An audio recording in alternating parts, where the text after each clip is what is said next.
Now, from the beginning of learning the guitar, I've probably told you, don't tune it, stay away from the tuning pegs on the guitar. I will sort it out.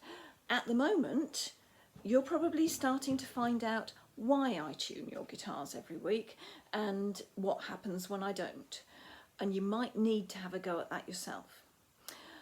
I'm going to explain this right from the beginning, assuming that there's a parent there who is going to try to help you who knows nothing about music or tuning guitars. So if I'm explaining things that you already know, forgive me, I'm thinking about the parent who knows nothing here.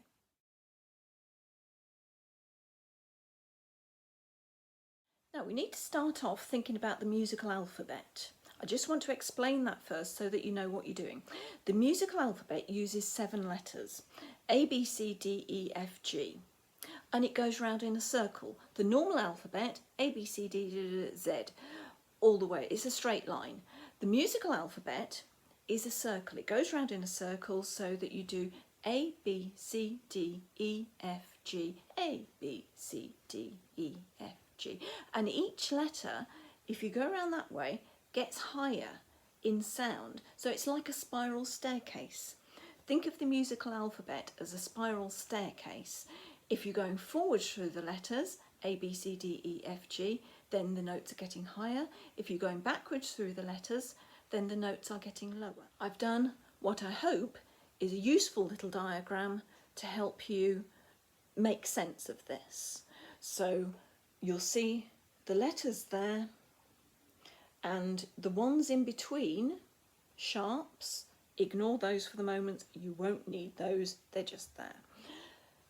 Going clockwise round the circle, the notes are getting higher and you're going forwards through the alphabet. If you go anti-clockwise round the circle, you're going backwards through the alphabet and the notes are getting lower. Now I'm explaining that to start with because I want to show you how to tune the guitar using an app. And the app that I've found is quite good. It's called InsTuner. It's available on the App Store for Apple. I don't believe it's available for Android devices, but I'm sure that there are very similar ones out there. Now I'm going to show you on my phone what it looks like. This is InsTuner. This is the main page. The other thing that you're going to need to know when you're tuning a guitar, and this applies to all guitars, whether your guitar has nylon strings like mine or steel strings, or whether it's an electric guitar or an acoustic guitar like this. The strings, starting from the highest sounding string, which will be the one that is at the bottom when you hold it, that's string 1, E, B, G, D, A and E. The easy way to remember that is Easter bunnies go dancing at Easter. Now on InsTuner, each level of note is given a different number as well as the letter. So string 1 will be called E4, B3, G3, D3, A2 and E2. So you can be sure that you're going for the right level of each note, because I'm sure you've noticed you've got 2 E's on your series of strings. Now the head of the guitar is where the tuning pegs live, and you can see which string leads up to which tuning peg. Be sure which tuning peg you're turning to tune which string. So you can follow the string along right up to the little barrel thing, and then there's the tuning peg that goes with that string. It could be that some of these strings are quite a long way out of tune at the moment. What you're going to be doing is turning the peg. If your string sounds too low for what it ought to be, then you're going to need to tighten the string to make it go higher. If your string sounds too high, which I would suggest is unlikely, you're going to need to loosen the string to make the sound go lower. So here's an example of how much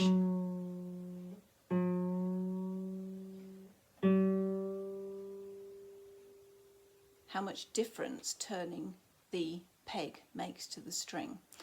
Be gentle with it.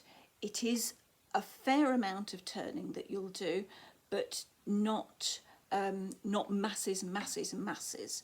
If you tighten it too much, yes, it will break, but do it gently and it shouldn't. So here is how I would recommend you use InsTuner. What you need is the chromatic tuner side of it. It'll be highlighted in yellow, and you can see the dial in the middle, which is the same as the little diagram that I showed you earlier, the notes going round in that circle. Now, if I play my first string, my E string, which is the one I would recommend that you start with, it tells me where the note that I've just played is in relation to where it ought to be. It wants to be at that E. It's near to E4. That's what I want for my first string. And to go round clockwise, to make the needle go clockwise, you need to make the note go upwards. So listen to the note. Can you see the needle move? And a little bit more. You're looking for the needle to be on that E. It might show you a green at the top to show that you've actually got the note. Keep playing the note because it does tend to change slightly as it dies away. I'm not going to tell you which way to turn the peg, whether it's going to be clockwise or anti-clockwise, because sometimes the strings are wound on differently. They can have the string going round to the back and then the front, or round the front and then to the back of the barrel, and that will change the way that you turn the peg. So that I don't confuse anyone, I'll just say listen to the note as it changes. I'm tuning my B now. Again, I've loosened the string. You can see that it needs to go clockwise. I'm turning the peg. I can hear the note going upwards. There we are. Don't worry if it just changes to a different note. Wait for a while, play it some more. It'll come back to the note that you want. There we are, that's it, that's it. So you're looking for the needle to be on the letter that you want it to be. It's only responding to my voice now, that's why it's changed the note there. Now what if your string has got so out of tune it's actually producing a different note now? How about what I've done with my third string? Well, it's thinking it's nearly an E there, but it still wants to go clockwise round the circle, so you're still making the note go higher.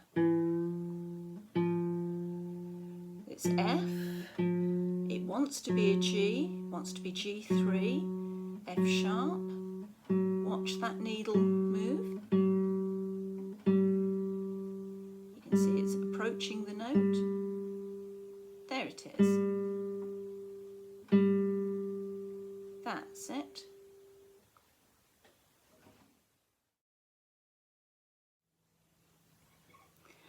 And what if your string sounds too high?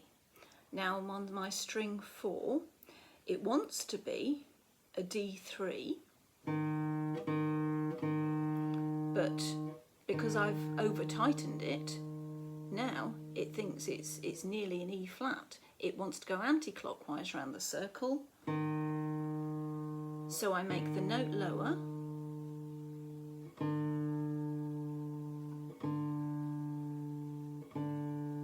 And there it is.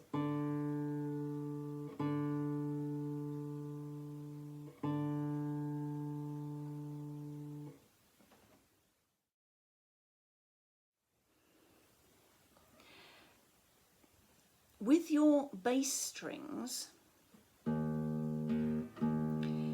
it can be a little bit difficult to make a phone or a tablet or whatever feel the note. It sometimes has more trouble with the low notes. So be patient with it. It might occasionally think it's a different note. Just keep going with it. That E wants to go a little bit more round the circle. It might flash green here before it's got to the right place there. Pay attention to the needle more than what it says up there. There.